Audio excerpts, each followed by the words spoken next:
আসসালামু আলাইকুম ওয়া রাহমাতুল্লাহি ওয়া বারাকাতুহু। আলহামদুলিল্লাহি রাব্বিল আলামিন, সালাতু ওয়াসসালামু আলা সাইয়্যিদিল মুরসালিন ওয়া আলা আলিহি ওয়া সাহাবিহি আজমাইন।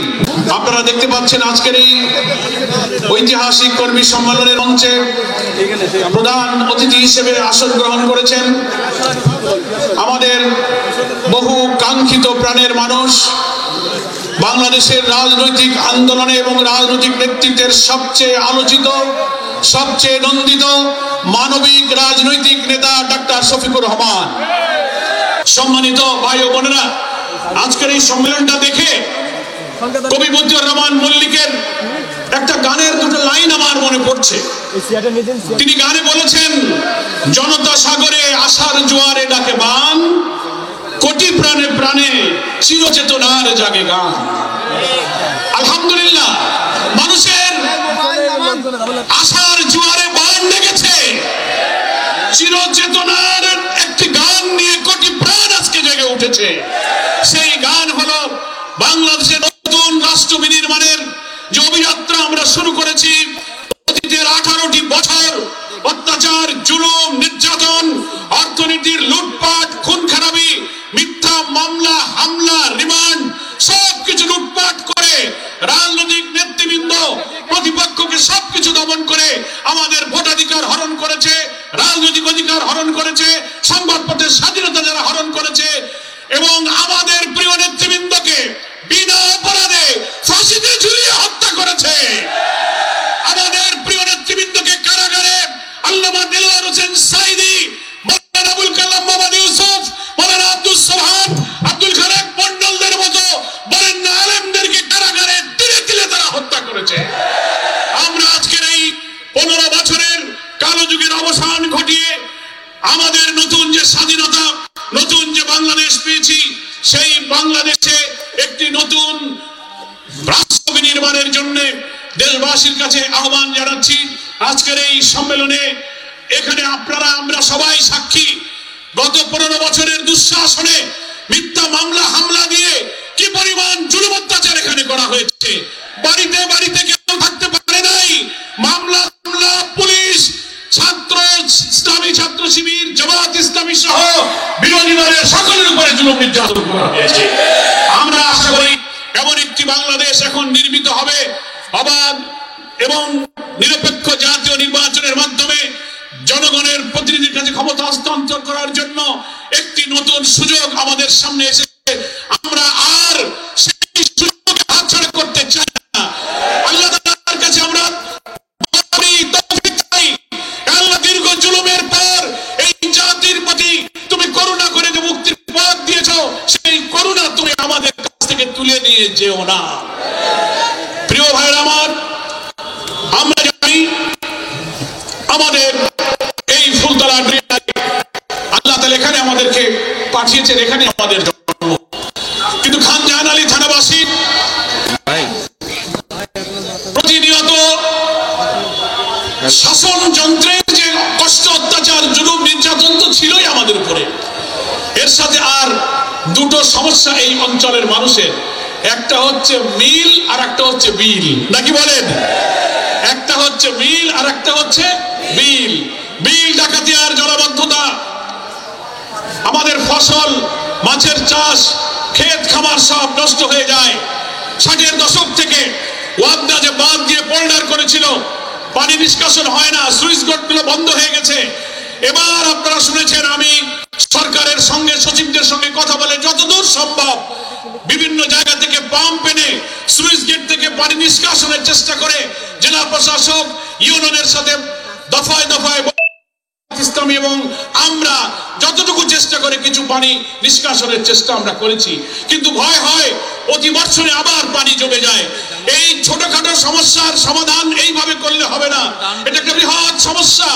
এই জন্য পানি উন্নয়ন বোর্ডের একটি মহাপরিকল্পনার ভিত্তিতে এই অঞ্চলে কয়েক শত কোটি টাকার প্রকল্প গ্রহণ করে এর সমাধানের জন্য আমি পানি সম্পদ মন্ত্রণালয়ের কাছে বলেছি। ওনারা বলেছেন আমরা এই অঞ্চলের জন্য গ্রহণের চেষ্টা করছি। আমরা মনে করি একটি নির্বাচিত সরকার মানুষের দুঃখ কষ্ট যারা বুঝবে, এমন সরকার ছাড়া এই সমস্যার সমাধান হবে না। মানবীয় চেষ্টা করে এই বিশাল সমস্যার সমাধান হবে না। তাই আপনারা একটু ধৈর্য ধরবেন এবং আমরা এই অন্তর্বর্তীকালীন সরকারকে সহযোগিতা করব। আরেকটি সমস্যা, আমাদের বিগত আওয়ামী আমলে 26টি পাটকল সরকারি বন্ধ করা হয়েছে, 26টি জুট মিল বিনা কারণে আওয়ামী লীগ বন্ধ করে দিয়েছে। তারা বলে লোকসান যায়, ভর্তুকির টাকা দিতে পারবো না। তাহলে বিজেএমসির অফিসাররা বেতন পায় কি করে? আর আমার শ্রমিকের মজুরি, গ্র্যাচুইটি, পিএফ, প্রভিডেন্ট ফান্ডের টাকা তোমরা দিতে পারো না। ফলে আমরা মনে করি আওয়ামী দুঃশাসনের হাজার জুলুমের জন্য এই দুঃখী মানুষের হাজার হাজার লোক এখানে কলকারখানায় কাজ করে খেত। আমাদের এই খানজাহান থানাতেই প্রায় 5টি জুট মিল সরকারি বেসরকারি মিলে আছে। আমরা আফিল, আলিম, ইস্টার্ন, মচেন জুট মিল, জুট স্পিনার্স, একে একে সোনালী, এজাক্স যা কিছু বন্ধ হয়েছে, আমরা মনে করি সরকারের পদক্ষেপ নিয়ে হয় আপনি এই মিলগুলো চালু করেন, মালিককে ডেকে তাদের বাকিয়া পাওনা দিয়ে দেন, না হয় সরকারি অনুদানে মিল চালু করার ব্যবস্থা করুন। পাট আমাদের বাংলাদেশের একটি লাভজনক খাত, অথচ সেই পাট আজকে লোকসানি খাতে পরিণত করা হয়েছে শুধু ঊর্ধ্বতন প্রশাসনের চুরি, দুর্নীতি, লুটপাটের কারণে। শ্রমিকরা দায়ী না, জনগণ দায়ী না, দায়ী হলো যারা এটা চালায়, তাদের চুরি, তাদের দুর্নীতি, তাদের লুটপাট। ফলে মিল এবং বিলের এই সমস্যার জন্য আমাদের আমিরে জামাত এখানে উপস্থিত হয়েছেন। আপনারা অনেকে বলেছিলেন এই যে মিলের নেতৃবৃন্দ আমার কাছে স্মারকলিপি দিয়েছে আমিরে জামাতকে দেওয়ার জন্য, আমি আমিরে জামাতকে দিব এবং এলাকাবাসীর পক্ষ থেকে আমার আমিরে জামাতের কাছে আবেদন থাকবে, তিনি এই বক্তব্য, এই স্মারকলিপির প্রসঙ্গটি এই সরকারের যিনি প্রধান, অন্তর্বর্তীকালীন সরকারের প্রধান উপদেষ্টা নোবেল বিজয়ী ডক্টর প্রফেসর ইউনূসের সাথে উনি এলাকার সমস্যা নিয়ে আমাদের পক্ষ থেকে তিনি কথা বলবেন ইনশাআল্লাহ। আমি আপনাদের কাছে আরেকটি কথা বলে বিদায় নিতে চাই, কারণ আমিরে জামাতে আমাদের আজকের এই অনুষ্ঠানের মূল বক্তব্য দেবেন। আমরা এই ফুলতলা ডুমুরিয়া একটা সন্ত্রাস কবলিত অনুন্নত অঞ্চল ছিল। 5টি বছর আপনারা আমার উপরে জিম্মাদারি দিয়েছিলেন। আল্লাহর রহমতে আপনাদের কাছে কৃত ওয়াদা অনুযায়ী সেই সন্ত্রাস মুক্ত ডুমুরিয়াকে সন্ত্রাস মুক্ত করে একটি শান্তির জনপদে আমরা পরিণত করেছিলাম। চরমপন্থী দুর্বৃত্ত খুনিদের কোন ঠাঁই আর ফুলতলা ডুমুরিয়ায় হয় নাই, সব হারিয়ে গেছে। উন্নয়নের জন্য কথা বলে লোকেরা যারা লুটপাট করেছেন, আমরা চেষ্টা করেছিলাম 5টি বছরে আমাদের সাধ্য অনুযায়ী এই এলাকার অনুন্নত জায়গাগুলি উন্নত করার, রাস্তাঘাট, বিদ্যুৎ, স্যানিটেশন, খাবার পানি, টিউবওয়েল, পানি নিষ্কাশনের জন্য যতটুকু সম্ভব। 52-53 বছরে যা হয় না, 5 বছরে কি সব আশা পূরণ করা যায়? আমরা যতটুকু সম্ভব আমরা চেষ্টা করেছি। মহান আল্লাহ তাআলা যদি বাংলাদেশে একটি অবাধ জাতীয় নির্বাচনের মধ্য দিয়ে মানুষের কল্যাণকর কোন সরকার গঠনের সুযোগ এদেশের মানুষ পায়, ইনশাআল্লাহ আমাদের এই অঞ্চলের মানুষের দুঃখ দুর্দশার লাঘব হবে ইনশাআল্লাহ। আমি এলাকাবাসীকে আহ্বান জানাবো, আসুন, বাইরের অনেক নৈরাজ্য, অরাজকতা, অস্থিরতা সৃষ্টির ষড়যন্ত্র চলছে এই সরকার দায়িত্ব নেওয়ার পর থেকে। এ বিষয়ে আমিরে জামাত বলবেন, অস্থির না হয়ে স্থিরভাবে এই অন্তর্বর্তীকালীন সরকারকে সহযোগিতা করে একটি সুন্দর সুষ্ঠু নির্বাচনের জন্য আমরা এই সরকারকে ইনশাআল্লাহ সহযোগিতা করব। আজকের এই সম্মেলনে হাজার হাজার মা বোনেরা সকালবেলা এখানে এই পাশের প্যান্ডেলে কষ্ট করে উপস্থিত হয়েছেন। আমরা তাদেরকেও সম্মেলনে আমাদের তরফ থেকে আন্তরিক অভিনন্দন এবং দোয়া জানিয়ে আমি আমার বক্তব্য শেষ করছি। খোদা হাফেজ। বাংলাদেশ জিন্দাবাদ। জামাত ইসলামী জিন্দাবাদ।